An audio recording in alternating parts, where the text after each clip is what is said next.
Assalamualaikum warahmatullahi wabarakatuh. Shalom, Om Swastiastu, Namo Buddhaya, Salam Kebajikan. Sebelumnya, perkenalkan nama saya Matthew Rafael Raja Guguk selaku MC atau moderator yang akan memimpin acara kita pada hari ini nih teman-teman. Nah, sebelumnya perkenalan dulu nih untuk acara hari ini kita itu namanya adalah Shabu atau sharing bareng alumni gitu ya teman-teman. Oke, sekarang saya di sini sudah bersama 3 orang alumni dan juga 1 dosen dari UPN Veteran Jakarta. Oke, mungkin kita langsung masuk aja ya Pak dan kakak-kakak semua untuk topik pertama yang akan kita bahas, yaitu tentang culture shock di dunia perkuliahan. Sebelumnya, culture shock ini mungkin ya sedikit reminder bahwa culture shock ini mungkin lebih ke gegar budaya atau keterkejutan budaya gitu ya. Buat teman-teman yang mungkin dari SMA mau beranjak ke kuliah pasti kan ada fase perpindahannya yang mungkin masih sulit itu untuk beradaptasi gitu ya. Nah, biasanya mahasiswa yang mengalami culture shock adalah mereka yang masih labil dalam beradaptasi. Nah, keadaan lingkungan terutama kampus dan kelas yang tidak sesuai harapan dikenal menjadi salah satu faktor penyebab timbulnya gejala culture shock itu sendiri. Maka hal ini menjadi keadaan di mana ada kekhawatiran dan galau berlebih yang dialami orang-orang yang menempati wilayah baru dan asing. Di sini ada beberapa pertanyaan nih Kak dan juga Bapak yang mungkin bisa Kakak dan Bapak sharing ke kita sesuai dengan pengalaman kakak dan bapak sendiri nih, terutama untuk teman-teman yang sedang menonton nih Kema Ekonomi Pembangunan. Pertanyaan yang pertama nih ya, mungkin ini bisa jawabnya nanti ganti-gantian aja ya, mungkin dari kayak tadi urutan dari Bang Adit, Kak Rey, lalu Bapak dan juga Kak Lica. Yang pertama adalah culture shock apa yang dialami pas masuk kuliah, terlebih lagi jurusan Ekonomi Pembangunan nih, karena kan EP kan termasuk jurusan baru di UPN Veteran Jakarta ya, baru kurang lebih 4 tahun gitu. Mungkin bisa dimulai dari Bang Adit dulu nih. Kalau bicara mengenai culture shock ya, sebenarnya mau seberapa cepat pun orang beradaptasi pasti ada lah pasti ya culture shock. Apalagi kan kehidupan di SMA, sekolah, SMP, SD sama kuliah kan beda banget ya. Yang tadinya masuknya tuh bisa dari pagi sampai mungkin jam 3, jam 4 kalau SD, SMP, SMA gitu ya. Kalau kuliah kan ada jadwal gitu kan. Jadi harus mungkin dari sisi kayak gitu harus menyesuaikan gitu. Culture shock-nya lagi kalau saya pribadi ya, karena mungkin saya SMA jurusan IPA gitu kan. Saya SMA jurusan IPA, kemudian kuliah masuk ke jurusan IPS, yaitu ekonomi ya kan. Nah itu mungkin ya banyak culture shock-nya, banyak materi-materi baru yang saya dapat gitu ya, meskipun waktu pas SBM pun juga belajar mengenai IPS, cuma kan yang nggak banyak lah gitu. Dari segi sosialisasinya juga sama teman-teman juga pastinya beda kan ya, karena nggak ketemu tiap hari, cuma ketemu di kelas doang. Mungkin kalau bahasa zaman sekarang kan nongkrongnya juga beda gitu kan, nongkrongnya beda. Nah itu mungkin ya culture shock yang umum lah, yang mungkin teman-teman di semua universitas atau jurusan mungkin merasakannya. Itu sih yang gue pribadi rasakan. Oke. Berarti sesuai ya teman-teman ya, tadi mungkin ada teman-teman juga nih yang nonton, ada yang dulu SMA-nya jurusan IPA juga gitu ya. Nggak menutup kemungkinan nih teman-teman untuk bisa join di Ekonomi Pembangunan gitu ya. Kayak Bang Adit sendiri ini ya, lintas jurusan gitu ya Bang. Benar. Oke, mungkin bisa dilanjut dari Kak Ria. Oke, kalau dari aku sendiri itu sebenarnya kalau culture shock nggak ngalamin banget, karena jujur aku dulu SMA tuh IPS kan. Tapi yang bikin aku kagetnya karena waktu pas SBM itu jujur nih ya teman-teman, aku tuh milih jurusan tanpa meninjau lebih jauh apa yang dipelajarin waktu pas kuliah nanti. Nah jadi tuh ketika aku belajar masuk hari pertama itu di Ekonomi Pembangunan, aku kok kayak merasa kok belajarnya kayak gini ya, kok nggak sesuai sama ekspektasi aku ya gitu. Dan itu sih paling dari segi kegiatan belajarnya. Terus kalau dari segi lingkungan itu, aku tuh di SMA orang yang bisa dibilang itu ekstrovert, gampang beradaptasi sama orang. Tapi waktu aku kuliah tuh aku butuh waktu 1 semester, aku bener-bener ngerjain apapun sendiri dan belum punya temen yang bener-bener dekat, itu harus nyesuain. Jadi ya itu butuh waktu 1 semester untuk bisa join sama teman-teman gitu. Oh gitu ya, berarti memang nggak semudah itu juga masuk ke dunia perkuliahan ya. Ada adaptasi nggak cuma di secara pelajaran, tapi juga sosialisasinya juga harus lebih diadaptasikan lagi itu ya. Oke. mungkin bisa lanjut nih dari Bapak sendiri. Mungkin lebih banyak pengalamannya nih Pak daripada kita semua ya. Gitu kan, mungkin dari dulu SMA masuk kuliahnya. Mungkin sebelumnya Pak, Bapak dulu kalau boleh tahu kuliah di mana Pak? Ya memang kata shock itu tergantung kita ya, harus cepat ya, harus cepat, kita tidak mengambil adaptasi. Nah saya dulu waktu SMA itu sekarang ini SMA saya 82 Jakarta. 82 Jakarta. Kemudian saya memang di Eksakta dulu. Nah, begitu masuk di tahun 84 itu D3 Keuangan dan Perbankan. Di mana dari IPA ke ekonomi ya. Oh, sama juga kayak Bang Adit ya. Oke. Cuman ada hal-hal yang menariknya apa? Jadi memang dimulai dari kita harus cepat gitu ya, harus cepat. Tapi kalau kita memulai dengan cara kita seperti membudaya, akhirnya timbul seperti halnya kita beribadah. Kalau kita tidak belajar seperti akuntansi itu, kalau kita ulang-ulang, dulu ada bank mini ya, ada praktek bank mini. Kalau kita nggak ulang-ulang, nah kita nggak membudayakan juga artinya apa? Kita akan terlambat. Tapi kalau sudah terbiasa, seperti halnya kita ibadah, kalau kita nggak belajar, rasanya ada yang ketinggalan. Ya, gitu. Dan kita bisa kok semuanya kita lalui pada masa-masa kuliah. Nah, tapi adaptasi juga bukan hal perkuliahan saja, tapi dari segala lini. Seperti Bapak nih, ada target misalnya dari sebelumnya kan biasa megang di keuangan, itu dapat tugas tambahan sebagai kaprodi, yang selama ini belum pernah ngurus masalah mata kuliah, masalah profil mata kuliah sebagainya. Tapi dikasih waktu 1 minggu harus selesai adaptasinya. Nah dari kaprodi ekonomi bangunan lalu jadi wadek di hubung dan keuangan, itu juga begitu berhadapan dengan pimpinan harus 1 minggu adaptasinya. Ini luar biasa. Saya yakin apalagi mahasiswa kita sekarang masih muda-muda, milenial ya. Alhamdulillah juga ini ada satu faedah ya, bahwa dengan adanya pandemi ini kita jadikan hikmah. Kita lebih pandai lagi di dalam melakukan satu adaptasi. Mungkin itu ya bisa. Oke, siap Pak. Berarti ya untuk teman-teman nih, semua kita pasti bisa karena biasa gitu ya. Karena sudah kita biasakan hal-hal yang sekiranya pasti kan adaptasi, pasti kita harus membiasakan juga ya. Pasti kita akan bisa di kemudian hari. Mungkin untuk terakhir dari Kak Ica gimana? Baik, aku setuju sama Pak Sugi tadi bahwa di era yang serba dinamis ini kita memang dituntut harus agile, kita harus bisa beradaptasi dengan lingkungan yang ada. Jadi kalau untuk culture shock dialami saat kuliah, alhamdulillah aku jujur tidak merasakan culture shock karena pertama aku dari jurusan IPS juga dan aku memang concern di bidang ekonomi, ujian tuh aku ambil ekonomi. Lalu mungkin untuk bukan culture shock ya, tapi lebih ke harus beradaptasinya itu kalau di aku sih di waktu aja.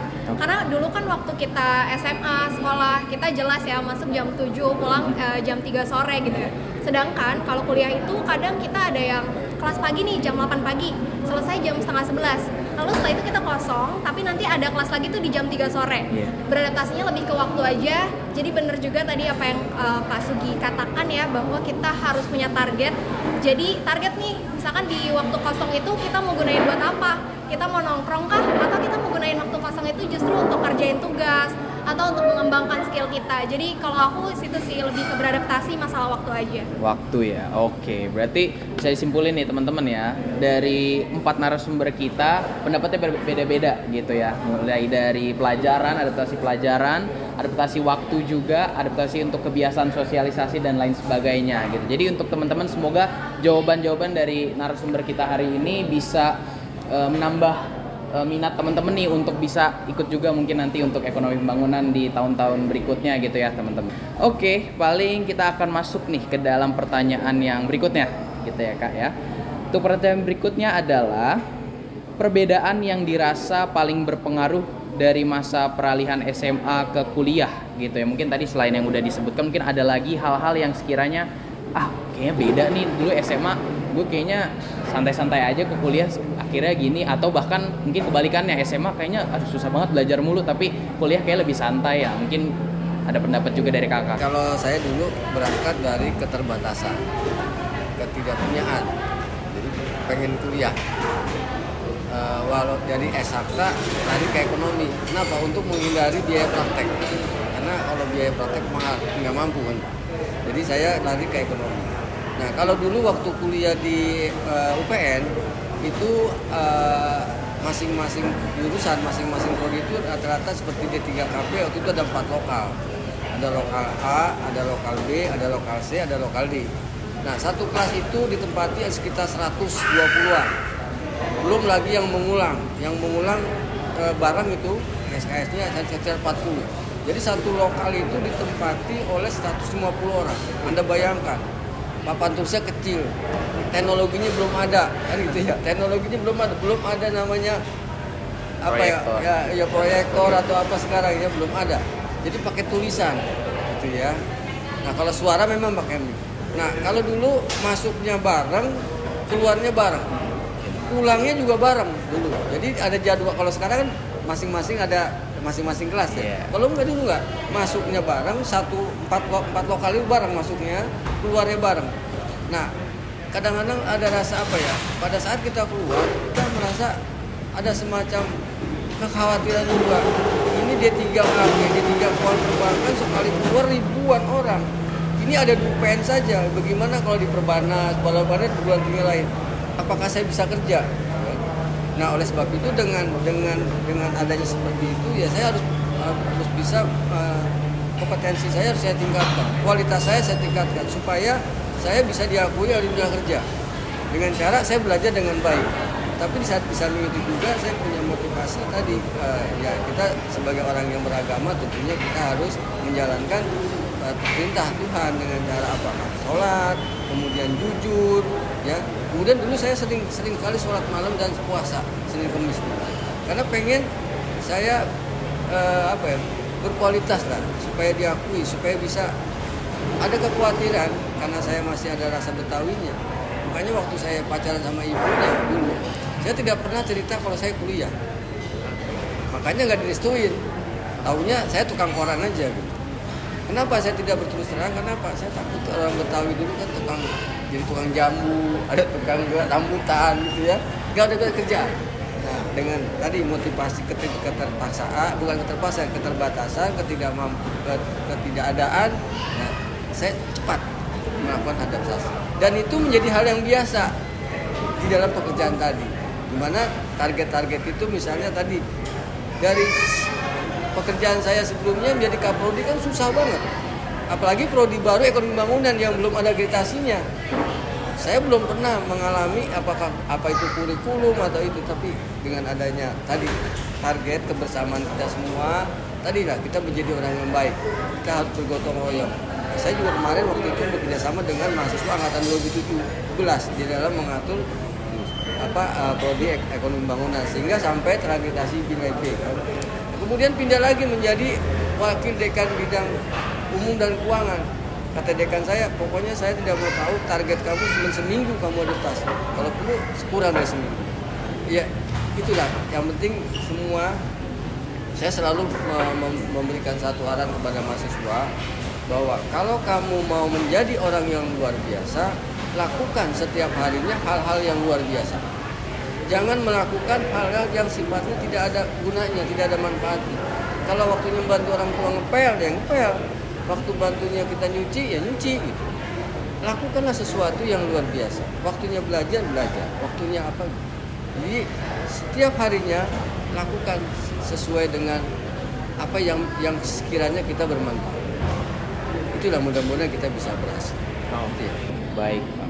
Berarti ya teman-teman ya, walaupun kita dalam masa-masa mungkin ada keterbatasan atau ada ya hal-hal yang menghalangi kita atau di dalam tekanan sekalipun, itu tidak menjadi hal yang bisa menghambat kita untuk bisa maju gitu ya, bisa beradaptasi. Bahkan itu bisa menjadi media kita atau membantu kita untuk beradaptasi itu sendiri gitu ya di situasi tertentu gitu ya, Pak. Oke, baik, bisa dilanjut terakhir Kak dari Kak Ica. Pertanyaan terkait perbedaan ya antara di masa sekolah dengan kuliah. Betul. Kalau menurut aku gini sih, bedanya pas sekolah itu kita cenderung kayak disuapin. Jadi tuh apa aja diarahkan gitu kan sama guru. Kayak masuk aja jam 7 pulang nanti jam 3 gitu misalnya. Sedangkan kalau saat kuliah itu kita kalau mau santai itu bisa banget mau santai. Nah, gimana caranya kita nggak terlena dengan kesantaian tersebut gitu. Jadi kita harus punya target kayak, oh ini kita kalau mau santai bisa nih. Tapi kalau kita lihat keluar, di luar itu perubahan begitu cepat. Kita harus bisa agile tadi ya, harus bisa beradaptasi. Jadi makanya dimana kita tuh harus bisa men-set jadwal kita sendiri, menghandle, terus juga bisa mentargetkan target kita apa sendiri. Karena kalau kita nggak ada target, kayaknya ini deh akan terlena dengan kesantaian tersebut. Kayak harus punya target nih. Oh, aku mau lulus 3,5 tahun dengan IPK sekian. Ya harus bagaimana caranya hari per hari mencapai, bagaimana caranya untuk mencapai target tersebut gitu. Kayak yang tadi Pak Sugi bilang, setiap hari kita harus melakukan hal luar biasa supaya hari ke hari itu kita menuju ke target kita. Oke, baik. Terima kasih Kak Ica dan juga kakak dan bapak tadi atas jawaban dari pertanyaan-pertanyaan yang udah kita ajukan gitu ya. Tadi intinya adalah gimana kita bisa ngeset dan juga mempunyai target terkait dengan apa yang ingin kita capai. Dengan begitu, kita bisa beradaptasi lebih cepat, bahkan bisa merasakan itu bahwa itu sudah sebuah kebiasaan aja gitu, sudah tidak perlu mengkhawatirkan itu. Oke, mungkin kita akan lanjut ke topik yang berikutnya nih, kakak dan abang-abang. Nah, yang pertama, topiknya yaitu adalah survive and struggle di dunia perkuliahan, atau bagaimana kita bisa bertahan atau bahkan berjuang gitu ya di dunia perkuliahan itu sendiri. Nah, kakak dan bapak kan yang datang termasuk yang berkontribusi aktif di beberapa organisasi di UPN Veteran Jakarta, atau bahkan bapak sudah bekerja juga di UPN Veteran Jakarta gitu ya. Tentunya tidak mudah untuk menjalaninya, apalagi mengatur waktu antara organisasi atau pekerjaan dengan perkuliahan. Untuk kakak-kakak harus balance gitu ya. Nah, boleh dong sharing pengalaman sewaktu kakak-kakak kuliah dan gimana sih bisa melewati itu semua gitu, menyeimbangkan antara mungkin pas masih kuliah gitu ya, antara kuliah dan juga organisasi gitu, ataupun hal-hal lain gitu, kesibukan mungkin udah magang atau udah kerja, gimana sih cara mengimbangkan antara dua itu? Mungkin kalau terkait survive sama struggle, kayaknya kalau survive sama struggle itu bukan hanya di kuliah ya, mungkin di kehidupan nggak ada survive sama struggle kan ya. Iya kan, ya kalau misalnya kalian nggak survive nggak struggle ya nggak bisa hidup gitu kan. Namanya hidup pasti harus survive sama struggle kan gitu ya. Itu pilihan buat mahasiswa dan untuk setiap orang untuk seberapa besar struggle-nya kayak gitu kan. Kalau emang mau punya target, kalau emang pengen punya value dalam hidup, ya tentu struggle-nya juga harus lebih kan. Kalau pengen sukses, kalau pengen berhasil, ya struggle-nya harus lebih gitu. Karena kan nggak ada yang instan gitu kan. Nggak ada yang instan, semuanya kan proses. Semuanya by proses, semuanya ada masanya, ada waktunya, roda pun berputar kayak gitu. Jadi ya harus usaha itu yang tidak mengkhianati hasil gitu. Jadi ya emang harus berusaha semaksimal mungkin. Mungkin itu aja sih. Oke, jawabannya sangat filosofis sekali ya dalam kehidupan ya. Luar biasa. Mungkin selanjutnya nih, pertanyaan selanjutnya adalah ada nggak nih tips atau trik gitu ya dari kakak-kakak ataupun bapak terkait dengan bagaimana caranya untuk menghadapi survive dan struggle di dunia kuliah nih, terutama tips juga buat teman-teman yang lagi nonton sekarang gitu ya, yang mungkin baru nanti maba 22 atau bahkan angkatan 21, 20 dan yang teman-teman yang masih aktif dalam ekonomi pembangunan, ada nggak nih tips and trick caranya biar bisa survive and struggle-nya ini diatasi di dunia perkuliahan? Tuh, mungkin saya mulai dari laki-laki dulu nih. Tadi kan udah dari perempuan. Iya. Tips and trick ya? Iya. Tips and trick biar bisa survive gitu ya? Iya. Biar bisa survive. Kalau saya pribadi mungkin ya jelas lah tadi ya ada target buat kayak mungkin to-do list segala macam gitu. Cuma kalau saya sih mungkin ini ya, teman-temannya harus punya kayak pegangan moto hidup gitu. Moto hidup atau pegangan atau suatu hal yang bisa memotivasi teman-teman gitu. Kayak ini saya punya satu kalimat gitu. Satu kalimat nih mungkin ada yang ketawa, karena ketawa nih mungkin tahu nih kalimatnya. Oke, jadi template ya. Jadi dulu kan saya pernah jadi ketua himpunan waktu 2021. Itu sering banget saya nyampein ini ke anggota kabinet saya gitu. Kalimatnya kayak gini. If you don't have time, make time. Artinya kan kalau kamu nggak punya waktu, ya buat waktu gitu. Karena banyak zaman sekarang tuh kita ketika melakukan sesuatu tuh banyak alasannya nggak ada waktu gitu. Ya kan, banyak banget kan. Apalagi kan kayak ya zaman sekarang ya mobile-nya tuh cepet banget gitu, apalagi online segala macam. Kadang-kadang tuh waktu udah penuh gitu kan. Tapi padahal enggak gitu, itu tuh cuma apa ya? Cuma alasan doang gitu, alasan kita doang. Kalau misalnya kita mau, pasti bisa gitu. Nah makanya saya nanemin banget kalimat itu gitu. Jadi setiap kali, aduh nggak bisa nih, if you don't have time, make time. Jadi kan, jadi bisa gitu. Ya mungkin kayak gitu ya, mungkin beda-beda ya setiap orang pegangannya, motonya, atau kayak konsep hidup lah. Gitu kan kayak kalian nih hidup atau bekerja atau mungkin belajar, motivasinya apa gitu. Itu harus kuat sih, fondasinya harus kuat. Karena ketika fondasinya kuat, ya seterusnya itu ya fun aja gitu. Kita bawa fun aja, kita bawa asik aja gitu kan. Karena balik lagi kalau misalnya apa yang kita geluti, apa yang kita pelajari itu mengikuti passion, kan hasilnya kan juga enak gitu, nyaman, nggak pernah capek gitu kan. Paling itu sih tips and trick gitu. Oke, luar biasa. Itulah ide ya teman-teman, jangan lupa ya, if you don't have time, make time. Nah, itu jadi moto untuk Sabu hari ini ya. Oke, bisa dilanjut mungkin dari Bang. Nah, itulah saya kadang selalu ya menyarankan kepada mahasiswa baru khususnya di Fakultas Prodi Ekonomi Bangunan, bahwa Anda sudah menjadi mahasiswa, berarti sudah dewasa gitu ya. Jangan lari dari masalah. Kalau ada masalah, uber masalah itu, Anda bisa selesaikan. Jangan ditinggal masalahnya, uber masalah. Kemudian melangkahlah, ya, melangkahlah. Artinya dalam melangkah itu kan suatu saat pasti ada kegagalan, pasti ada semacam nggak selesai gitu ya. Nah, tidak masalah. Kegagalan jadikanlah peluang. Jadikan peluang bagaimana kita bisa melakukan satu keberhasilan, ya, peluang untuk memperoleh keberhasilan. Oleh sebab itu kepada mahasiswa juga Bapak sarankan gitu ya, kita berbuat baiklah dengan sesama. Karena apa yang kalau kita berbuat baik selalu, maka akan mendapatkan faedahnya kepada kita juga. Karena setiap manusia itu tidak ada yang bersaing ya, tidak ada yang bersaing. Makanya saya juga menyarankan kepada mahasiswa di ekonomi bangunan, di dalam prodi ekonomi bangunan tidak ada persaingan di sini. Semuanya mau dapat A, semua silakan saja mau dapat A. Ada semacam kekeluargaan yang luar biasa di ekonomi bangunan. Karena persaingan kita bukan di ekonomi bangunan, tapi persaingan kita adalah di luar. Ya, saingan kita ada di luar. Nah, kita bersatu saja. Kalau memang supaya dapat A, silakan aja Pak, semua nggak ada masalah. Karena persaingan kita bukan itu ya yang mungkin bisa saya kasih kepada mahasiswa saya dalam ekonomi bangunan untuk selalu tampil dengan baik. Alhamdulillah. Nah, ternyata 2017, 2018 kalau ketemu semuanya sudah bekerja. Hari ini juga saya tanya tiga-tiganya sudah bekerja. Alhamdulillah. Bapak senang kalau punya mahasiswa yang berhasil. Mungkin Dayana terakhir.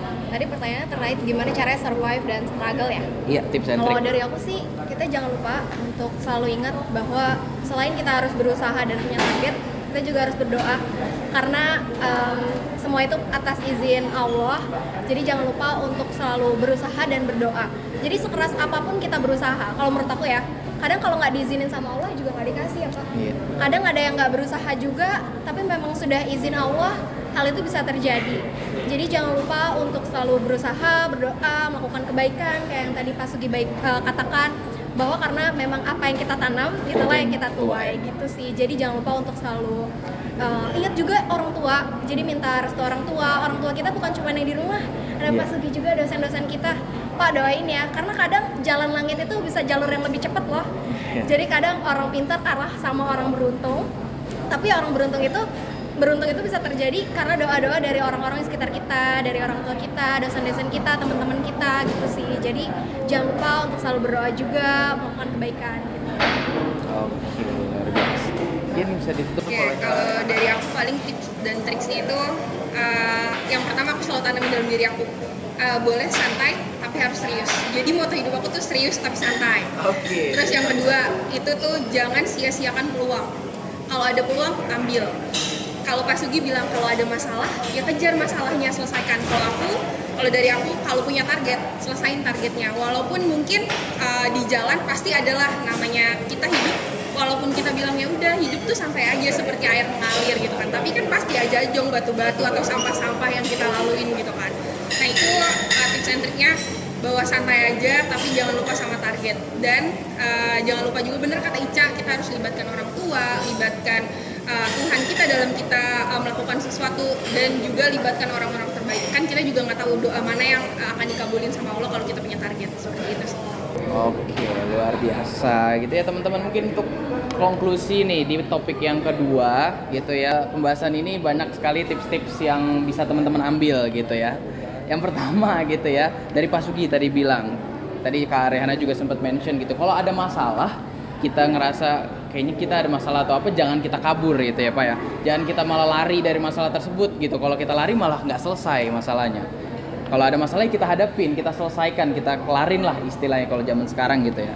Terus juga di ekonomi pembangunan itu tidak ada yang namanya persaingan. Semuanya itu kita sama, apalagi di UPN Veteran Jakarta. Tapi persaingan yang sebenarnya itu adalah nanti di luar, saat kita bekerja, saat kita menghadapi orang-orang yang mungkin kita belum pernah hadapi sebelumnya gitu. Nah itulah persaingan kita malah di situnya, bukan di orang-orang yang ada di sekitar kita gitu ya. Dan juga jadikan sebuah kegagalan itu sebuah peluang. Jangan jadikan sebuah kegagalan itu malah jadi minder, jadi nggak mau berjuang lagi, jadi males gitu. Sebenarnya ya itu bahkan harus menjadi sebuah motivasi dari dalam diri kita, gimana kita kemarin gagal, tapi kayak bisa lah dengan cara yang kemarin deh, cara yang lain. Nah itu bisa menjadi motivasi kita gimana bisa keluar dari masalah itu atau bahkan bisa menghadapi masalah-masalah selanjutnya. Oke, balik lagi dengan kita di tempat ini teman-teman, acara Shabu. Kita akan masuk, tadi kan kita udah bahas topik-topik yang ada gitu ya, dengan keseriusan gitu ya untuk teman-teman, dan juga santai juga ya. Tapi sekarang kita akan masuk ke dalam games nih teman-teman, yang akan kita mainkan bersama dengan narasumber kita kayak gitu ya. Nah gamesnya itu adalah pernah nggak pernah gitu. Nah mungkin teman-teman udah tahu, tapi mungkin aku jelasin sedikit lah rules atau gimana sih cara mainnya gitu. Nah ini kan narasumber kita udah ada nih, mungkin bisa ditunjukin dulu kertasnya. Nah udah ada tulisan nggak pernah, ada pernah, dan pokoknya nggak pernah dan pernah doang gitu ya. Nah jadi ada beberapa pertanyaan nanti akan saya ajukan. Nah nanti kalau misalkan pernah, kakak dan bapak juga angkatnya pernah gitu. Tapi kalau nggak pernah nanti angkatnya yang nggak pernah. Oke, udah siap ya? Oke, mungkin nih kita mainnya cepet gitu ya. Jadi langsung pernah atau nggak pernah gitu ya.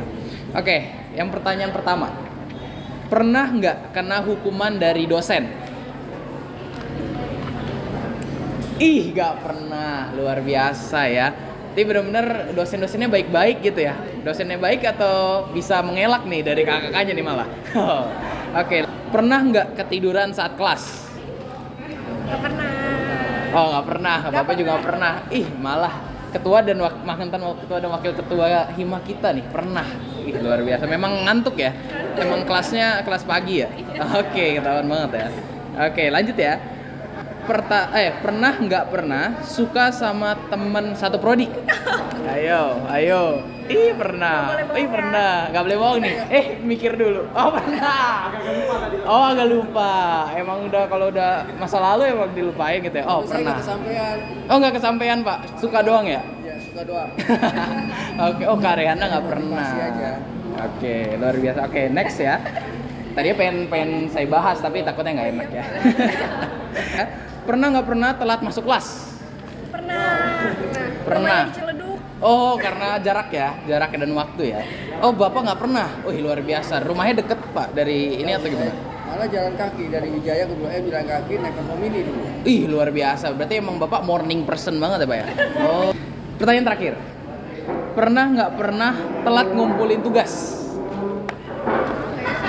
Kayaknya pernah deh. Ih luar biasa. Malah mahasiswa sekarang yang pernah ya ngumpulin telat ya. Luar biasa kok. Bapak dulu kalau ngumpulin tugas masih langsung ke dosen ya Pak? Belum pakai kayak sekarang kan udah leads gitu ya Pak? Masih manual ya? Dulu kalau terlambat udah hilang. Oh oke, rugi gitu ya. Kalau sekarang leads kayaknya mungkin ada yang nggak kebaca gitu deadline-nya gitu ya. Oke, luar biasa. Oke, paling itu aja nih pertanyaan mengenai games kita pada hari ini terkait pernah nggak pernah. Oh ya, oke. Kita akan lanjut nih teman-teman ke pembacaan manifest. Manifest itu semacam harapan atau ya istilahnya pendapat-pendapat dari teman-teman kita gitu ya. Kita udah share kemarin waktu itu kita udah share di IG gitu ya. Mungkin teman-teman yang udah isi link-link yang udah di-share. Nah, akan kita bacakan sekarang nih untuk manifestnya. Yang pertama, capaian kalian keren banget, memotivasi katanya. Gitu mungkin dari Kak Ica boleh dibaca kita salah satu. Kakak, doain adik-adik tingkatnya ya kak, semoga bisa jadi alumni yang hebat kayak kalian. Ih, Amin. luar biasa, amin. Dari Bapak boleh? Ini, Yang nomor Pak, 3 Pak. Nomor 3, Pak. Kare, kayaknya kakak tetangga saudara saya ya deh. Jangan-jangan kita ketemu siapa? Aduh, Siapa itu? Aduh, kenal gak Kare? Oh, Kare, kayaknya kakak tetangga saudara saya deh. Jangan-jangan kita pernah ketemu siapa? Tetangga. Oke, mungkin boleh dari Kak Re. Kalau ada yang mau tanya langsung PC Kak Re aja ya, nggak apa-apa. Oke, yang keempat ngefans banget sama Kak Ica, keren banget apalagi pas nge-MC. Luar biasa. Banyak nih fans MC. Bisa dibaca nggak Bang? Jangan bereaksi dulu Bang. Bohong nih. Baca dulu Bang, jangan gitu dong. 6 nomor 6 kan. Buat Nomor kakak. 5 dulu dong. Buat kakak angkatan 18, selamat atas kelulusannya, sukses terus ke depan. Oh, boleh sekalian nomor 6 deh. Nggak ada. Nomor 6 apa? Nggak ada, nomor 6 itu nomor 6. Oh, itu Nomor 5 nomor itu. 5. Iya, aku bacain ya. Iya, Buat boleh. Kak Adit, kenapa manis banget sih Kak? Ada fansnya ternyata Adit. Luar biasa. Pokoknya untuk yang bilang nih nomor 5 buat Kak Adit kenapa manis banget, ingat aja tadi ya. If you don't have time, make time. Abis itu kasih ayam suwir. Bener banget ya. Oh, tempe juga ya. Oh, suka banget tempe. Oke, mungkin itu aja teman-teman nih untuk manifest yang udah teman-teman kirimin ke link yang udah disediain gitu ya. Mungkin teman-teman kalau ada harapan ataupun doa untuk kakak dan juga bapak yang ada narasumber, bahkan mungkin untuk saya gitu ya, mungkin bisa langsung ketik aja mungkin nanti di manifest berikutnya atau di acara-acara kita berikutnya. Oke, itulah tadi akhir dari pertemuan kita hari ini atau syabu kita pada hari ini teman-teman. Mungkin untuk teman-teman yang masih ada pertanyaan atau mungkin mau bertanya nih untuk kakak dan lain sebagainya, ada nomornya di sini. Ada nggak? Nggak ada ya? Follow Instagram. Oh, follow Instagram. Ica Febrina. Nah, follow Instagram boleh. Ica Febrina ya guys. Nanti bisa langsung DM aja untuk tanya-tanya Kak gimana sih kalau kerja atau apa, mungkin pertanyaan lebih lanjut gitu ya. Oke, mungkin itu aja teman-teman. Sekali lagi sebelumnya terima kasih untuk para narasumber yang udah menyediakan waktu hari ini. Makasih juga buat Pak Sugi juga atas waktunya.